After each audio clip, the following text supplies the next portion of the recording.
Today is Selection Sunday, the day when March Madness turns into full-scale insanity. So it seems like as good a time as any to talk about college sports here in Cochise County, and there'd be no one better to talk to than Cochise College head men's basketball coach Jerry Carrillo, who's joining us today. Coach, thanks for joining us.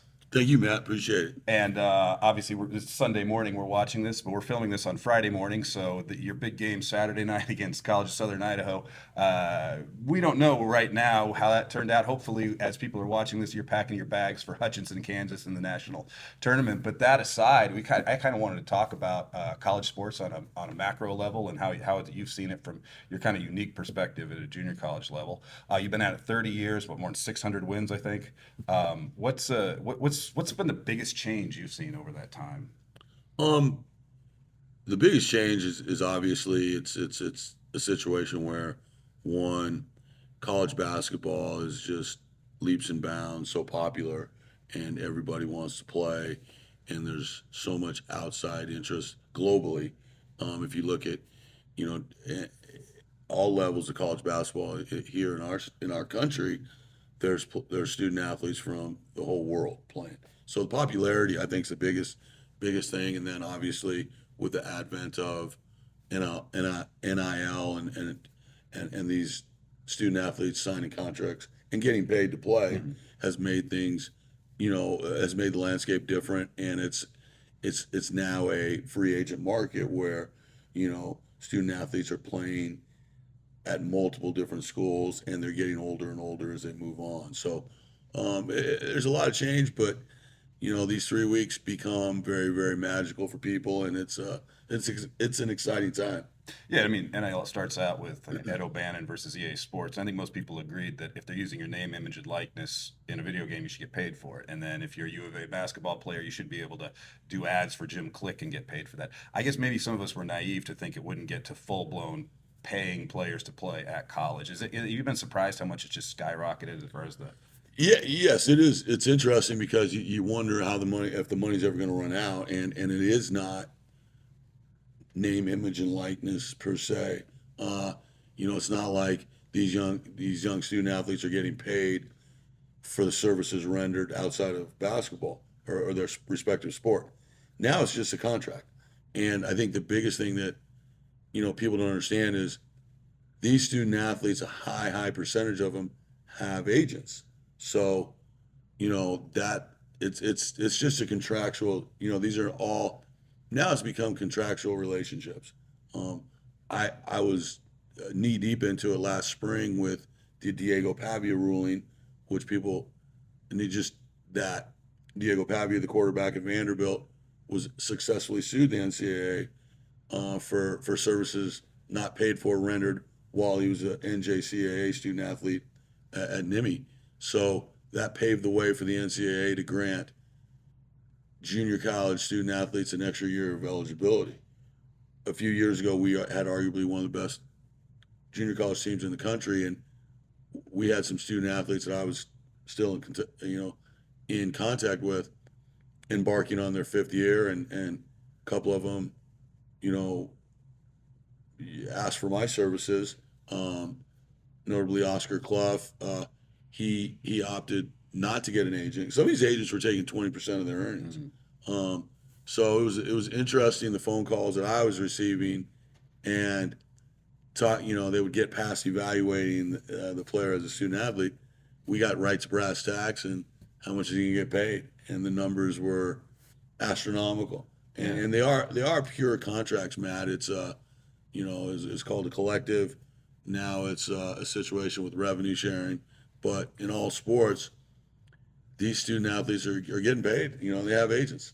I mean, I think people at home probably don't really understand how many are getting paid. Like in terms of the teams that are in March Madness, what percentage roughly of those players are actually getting paid? Great question. The the higher end schools from Power Four conferences, even schools from non Power Four conferences, most of their rosters are getting some form of a contract. And then you get to the lower conferences like the NEC, some of the lower conferences that have one bid leagues. Those guys are playing for a contract because now the recruiting is, you know it becomes a minor league situation. A great example is we had Riley Parker.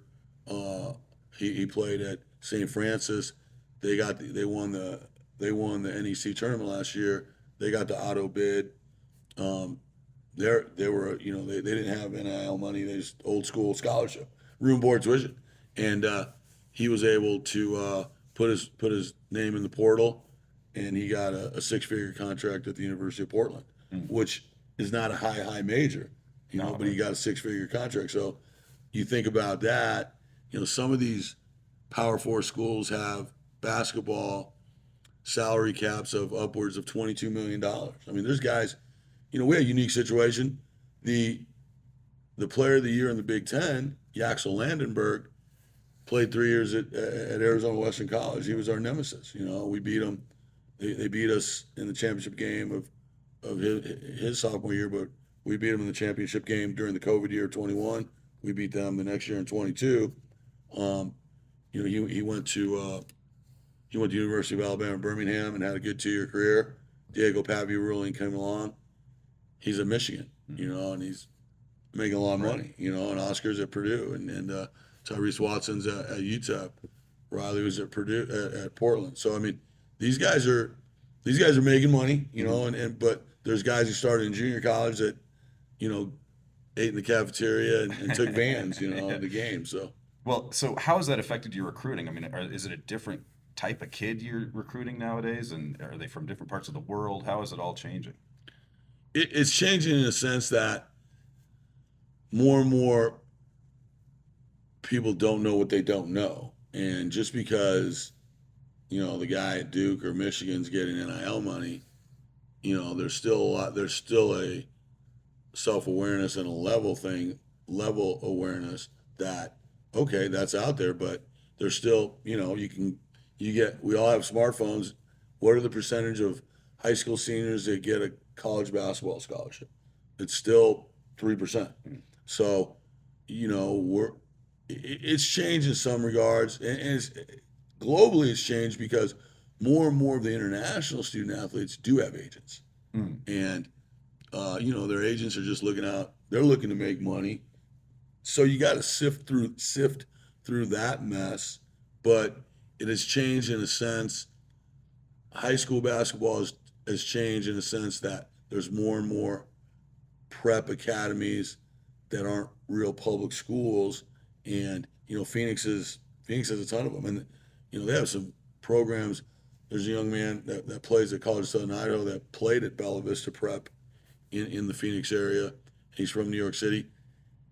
He didn't play his last couple of years at a public high school, and the Coapetes of the world that play 4 years of public high school basketball, Coapete at the University of Arizona as a freshman, those are becoming far and few between. It really has. And you could be a purist and you could wish for public school basketball to be, but it's a sign of the times, and a lot of it's going to see if there's so many. We live in a country where there's a disparity of wealth.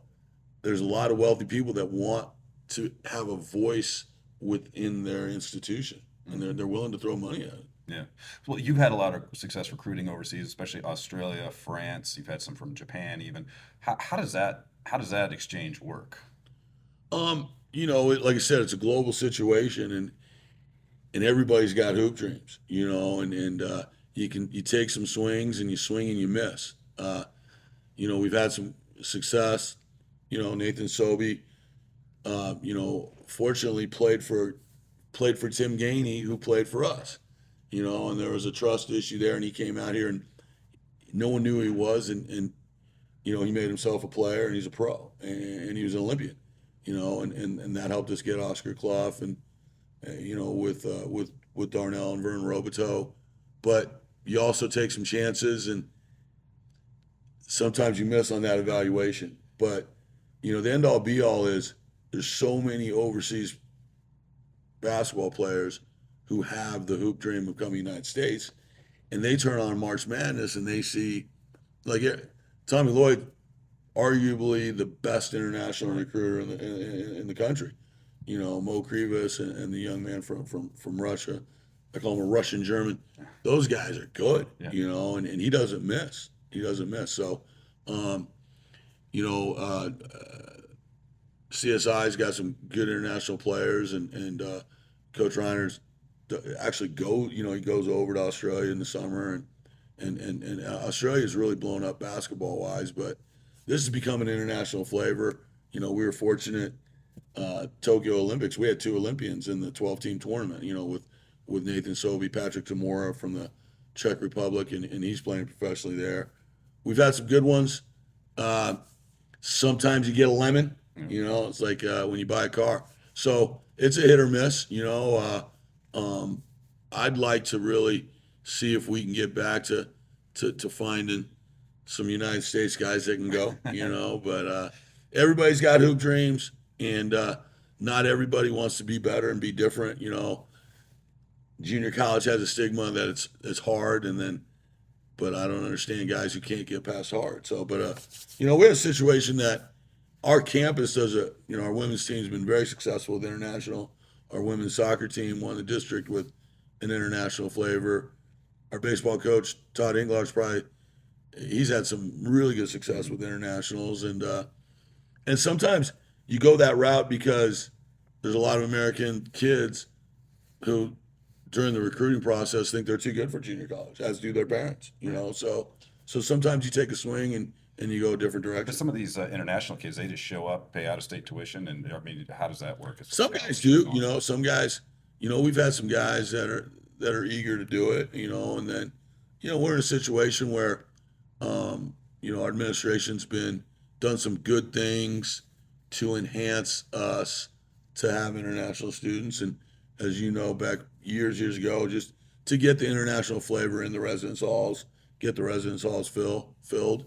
Um, you know, a lot of our international student athletes have become academic All Americans, you know, and have done well academically. So that enhances the college campus. You know, when you got young student athletes who have a care and concern for academics as well, that's good. All right, well, let's turn it to March Madness here. Some predictions. Obviously, we won't know until this afternoon what the brackets look like, so it's kind of hard to pick a Final Four out of that. But just in the field, who do you like? Who's your favorite to win it all? Well, I got to go with the University of Arizona. Mhm. It's my alumni. 447116 was my metric number. Signed in for my tests.